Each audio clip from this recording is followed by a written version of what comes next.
MLC కవిత మీడియాతో మాట్లాడుతున్నారు. Live లో చూద్దాం. అడ్వర్టైజ్మెంట్లు వేసుకోము టీఆర్ఎస్ వాళ్ళలాగా అన్నారు. ఇవాళ ఎన్ని అడ్వర్టైజ్మెంట్లు వేస్తున్నారండి? నిన్న ఇంద్రవల్లి సభకు ఎన్ని అడ్వర్టైజ్మెంట్లు వేసిండ్రు మీరు? వాటి ఖర్చు ఎంతో ఒకసారి తెలంగాణ ప్రజలకు తెలియజేయాల్సిందిగా కోరుతా ఉన్నాం. గౌరవ ముఖ్యమంత్రి గారు వారానికి 2 సార్లు ఢిల్లీకి పోతారు. పోయినప్పుడల్లా చార్టెడ్ విమానాలలో ప్రైవేట్ ఫ్లైట్స్లలో పోతురని తెలిసింది. మరి దానికి అయ్యే ఖర్చు ఎంతనో ఒకసారి మీరు ప్రజలకు తెలియజేయాల్సిందిగా నేను డిమాండ్ చేస్తూ ఉన్నాను. అదేవిధంగా మీరు వచ్చిన 60 రోజులు దాదాపుగా అవుతున్నది. ఈ 60 రోజులలో మీరు చేసింది ఏముందండి? 60 రోజులలో ఏ చిన్న వాగ్దానం మీరు చేసింది మేము అడిగినా కూడా అయ్యో నిన్నగాక మొన్ననే వచ్చినాం కదా, మమ్మల్ని ఇన్ని ప్రశ్నలు అడుగుతున్నారు, కొత్త ప్రభుత్వం కదా అంటున్నారు. ఓకే, డెవలప్మెంట్ మీద మా బాస్ చెప్పారు, కేసీఆర్ గారు చెప్పారు కాబట్టి 100 రోజులు మిమ్మల్ని అడగం. శిశుపాలుడి 100 పాపాలు వండినట్టుగా 100 రోజులకు మీరు చేసే తప్పులు కూడా పండుతాయి. అప్పుడు మాత్రం ప్రజాక్షేత్రంలో మిమ్మల్ని ఖచ్చితంగా అడుగుతాం.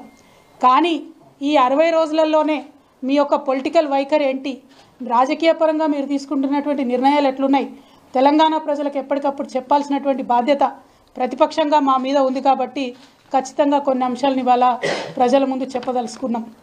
మిమ్మల్ని తెలంగాణ ప్రజలందరూ ముద్దుగా యూటర్న్ ముఖ్యమంత్రి అని పిలుచుకుంటున్నట్టుగా తెలుస్తూ ఉన్నది. ఎందుకంటే మీరు చెప్పిన ఏ ఒక్క మాట కూడా పాలించలేదు, పాటించలేదు. ప్రజా దర్బార్ పెడతామంటిరి, రోజు ప్రజల్ని కలుస్తా అంటిరి. కేసీఆర్ గడిలలో ఉన్నాడు, కలుస్తలేడు, మేము కలుస్తామంటిరి. ఒక్కరోజు కరెక్ట్గా 60 రోజులలో కేవలం ఒకే ఒక్కరోజు రేవంత్ రెడ్డి గారు ప్రజల్ని కలిసిండ్రు. ఆ తర్వాత నుండి ఇప్పటి వరకు ఆయన మళ్ళీ ఎప్పుడు కూడా మొహం చూసిందే లేదు. ఆ ప్రజాపాలన నిర్వీర్యం చేయడానికి, ప్రజా దర్బార్ నిర్వీర్యం చేయడానికి ఒక మంత్రిని ఒకరోజు కూర్చోబెట్టిండ్రు. ఆ తర్వాత నుంచి ఓన్లీ అధికారులను కూర్చోబెడుతున్నారు. ఆ తర్వాత ఏం చేసిండ్రు? రాష్ట్రంలో ఉన్న వాళ్ళంతా ఇక్కడికి వచ్చేందుకు హైదరాబాదు జిల్లాలనే ప్రజాపాలన పెడతామని చెప్పారు. మేము చెప్పింది అదే కదా, ప్రజల వద్దకే పాలన పోవాలనే చిన్న జిల్లాలు చేస్తేమి, మండలాలు ఏర్పాటు చేస్తేమి, కొత్త జీపీలను క్రియేట్ చేస్తేమి, తండాలను గ్రామ పంచాయతీలు చేస్తేమి. పాలన వికేంద్రీకరణ జరగాలని మేము కోరుకుంటే పాలన సెంట్రలైజేషన్ జరగాలని మీరు కోరుకున్నారు. కోరుకున్న ఒకే ఒక్క రోజులో మీకు అనుభవం అర్థమైంది. కేసీఆర్ గారికి ఉన్న అపారమైన రాజకీయ అనుభవంతో ఆయన తీసుకున్న నిర్ణయాలను ఆనాడు విమర్శించిన మీరు ఇవాళ వారి బాటలోకి రావడం చాలా సంతోషం. ప్రజల వద్దకే పాలన పోవాలి, పాలకుల వద్దకు ప్రజలు రాకూడదనే అంశాన్ని నిరూపించి కేసీఆర్ గారు తొవ్వ కరెక్ట్ అని తెలంగాణ ప్రజలకు తెలియజేసినందుకు ముఖ్యమంత్రి గారికి మేము అభినందనలు తెలియజేస్తూ ఉన్నాం. అదేవిధంగా మీరు ఇచ్చిన మాటలు, ప్రజా దర్బార్ అంటిరి, పోకపోతిరి. నాకు కాన్వాయ్ ఎందుకు, నాకు పెద్ద కాన్వాయ్ వద్దు, నేను సింపుల్గా పోతా, 15 కార్లు కాదు 9 కార్లే కావాలి, నేను పోతే ట్రాఫిక్ ఆపకండి అని ప్రగల్భాలు వలికితిరి. ఇవాళ హైదరాబాద్లో ప్రయాణం చేస్తున్నటువంటి ప్రజలందరికీ తెలుసు, ముఖ్యమంత్రి గారు కాన్వాయ్ పోతుందంటే ఎక్కడికక్కడ ట్రాఫిక్ ఆపుతూ ఉన్నారు. కానీ దాన్ని కవర్ చేయడానికి మీ చుట్టూ ఉండే బాజా భజంత్రీలు, ప్రాపగండా టీమ్స్ ఏమంటున్నారు? అయ్యో అంబులెన్స్ వచ్చింది రాగానే మా ముఖ్యమంత్రి తవ్విచ్చిండు అంటున్నారు. ఇవ్వాలి కదా, మినిమం కట్టసి కదా. చెప్పిన మాట తప్పి ఉల్టా ప్రాపగండా వేసుకోవడం. కేవలం ఈ ఒక్క విషయమే కాదు, కుటుంబ పాలన అంటిరి. మరి వాళ్ళు అధికారికంగా మీ సోదరులు కొంతమంది జిల్లా రివ్యూలలో వేదిక మీద కూర్చోబడుతుంది, ఇంకా కొంతమంది సోదరులు వేరే నియోజకవర్గాలకు ఇన్ఛార్జీలు ఉండబడుతుంది, ఇంకా కొంతమంది సోదరులు ఏమేం పనులు చేస్తున్నాయో ప్రజలందరికీ కూడా తెలుసు. సమయం సందర్భం వచ్చినప్పుడు తప్పకుండా అవన్నీ కూడా బయట పెట్టడం జరుగుతుంది. కుటుంబం అని తెల్లారులేస్తే కేసీఆర్ కుటుంబం మీద ఏడ్చేటటువంటి ముఖ్యమంత్రి గారికి నేను ఒక మాట చెప్తా ఉన్నా, ప్రజలందరూ కూడా దయచేసి తెలుసుకోవాలి. ఇవాళ రాష్ట్రంలో కాంగ్రెస్ పార్టీ నుంచి 22 కుటుంబాలకు టికెట్లు ఇచ్చినారు. 22 కుటుంబాల నుంచి అధికారికంగా ఏదో ఒక పదవిలో అభ్యర్థులు ఉన్నారు.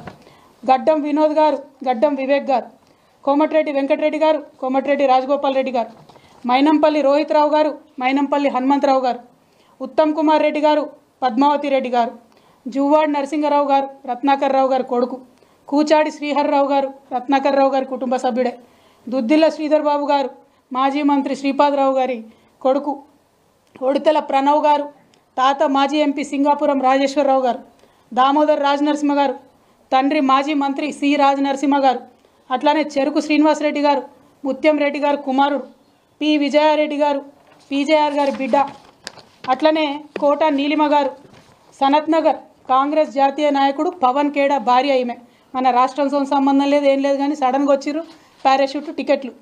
చిట్టం పర్ణికారెడ్డి గారు, మాజీ ఎమ్మెల్యే నర్సిరెడ్డి గారి మన్మరాలు, కూచుకుల రాజేష్ రెడ్డి గారు, నాగర్ కర్నూలు దామోదర్ రెడ్డి అన్న కొడుకు, కుందూరు జైవీర్ రెడ్డి గారు నాగార్జున సాగర్ జానారెడ్డి గారి కొడుకు. మళ్ళీ ఇప్పుడు వాళ్ళ అన్నకి ఎంపీ టికెట్ కావాలని ఇవాళనే ఆయన అప్లికేషన్ కూడా పెట్టుకున్నారు జైవీర్ రెడ్డి గారు. కొండా సురేఖమ్మ గారు మాజీ ఎమ్మెల్సీ కొండా మురళి భార్య, మల్లు బట్టి విక్రమార్క, అదేవిధంగా వాళ్ళ సోదరులు మల్లు అనంతరాములు గారు, మల్లు రవి గారు వారి తండ్రి గారు, వారు మొత్తం కుటుంబ నేపథ్యమే. ఇవాళ మల్లు బట్టి విక్రమార్క గారి భార్య ఖమ్మం ఎంపీ టికెట్ రేస్లో కూడా ఆవిడ ఉన్నారు. మరి పట్లోళ్ళ సంజీవ్ రెడ్డి గారు మాజీ ఎమ్మెల్యే పట్లోళ్ళ కృష్ణారెడ్డి గారి కొడుకు, మదన్ మోహన్ రావు గారు వారిది కూడా కుటుంబ నేపథ్యమే.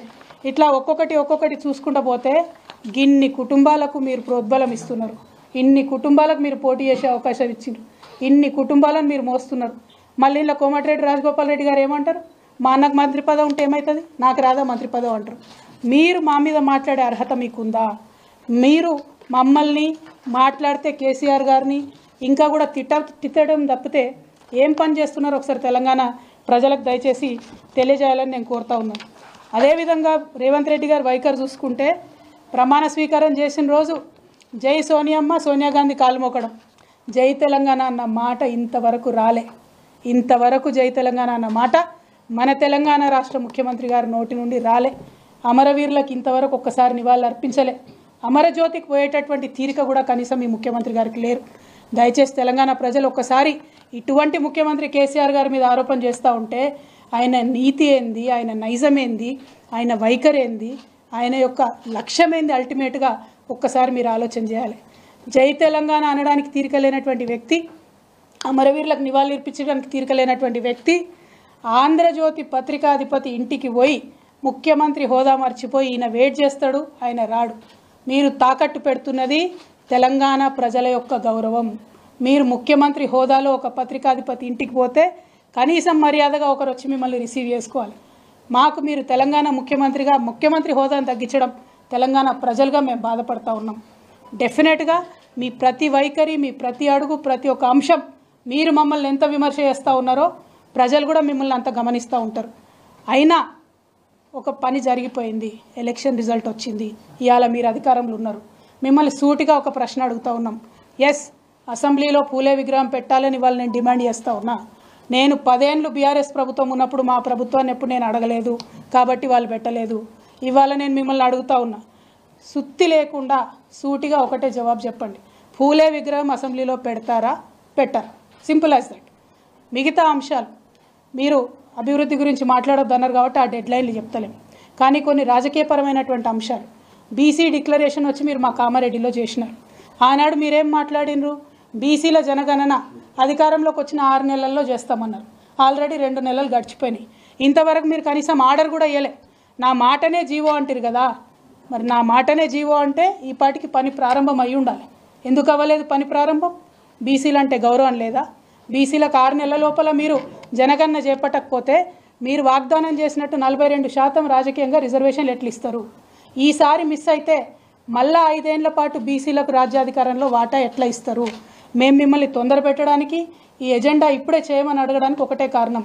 42% బీసీలకు రిజర్వేషన్ ఇవ్వాలంటే వితిన్ 6 months మనకు రిజల్ట్ రావాలి జనగణన, తర్వాతనే రిజర్వేషన్ ఇచ్చేటటువంటి ఆస్కారం ఉంటుంది. అట్లానే ఎల్లుండి శాసనసభ కార్యక్రమాలు జరగబోతా ఉన్నాయి 10వ తారీఖు నాటి నుంచి. మరి ఆనాడు జరిగే శాసనసభలో ఈసారి పెట్టే బడ్జెట్లో మీరు వాగ్దానం చేసినట్టుగా బీసీలకు 20,000 కోట్లు కూడా మీరు బడ్జెట్లో పెట్టాలని చెప్పి ఈ సందర్భంగా నేను డిమాండ్ చేస్తూ ఉన్నాను. 2 ప్రధానమైన డిమాండ్లు. మనకు బీసీలకు రాజ్యాధికారం మిస్ అవ్వకుండా 42% వాటా ఇస్తా అని మీరు వాగ్దానం చేశారు కాబట్టి తక్షణమే జనగణన ప్రారంభించండి. రెండవది, ఈసారి అసెంబ్లీలో పెట్టే బడ్జెట్లో 20,000 కోట్లు బీసీలకు బడ్జెట్ పెట్టండి అని చెప్పి మేము డిమాండ్ చేస్తూ ఉన్నాం. అదేవిధంగా ఇంకొక విషయం కూడా తెలంగాణ ప్రజలు దయచేసి గమనించాలి. నిన్న మొన్న కేంద్ర ప్రభుత్వం బడ్జెట్ పెట్టింది 1వ తారీఖు నాడు. 1వ తారీఖు నాడు కేంద్ర ప్రభుత్వం బడ్జెట్ పెడితే 0 అండి. తెలంగాణకు వచ్చిన బడ్జెట్ 0, 0 బడ్జెట్ వచ్చింది తెలంగాణకు.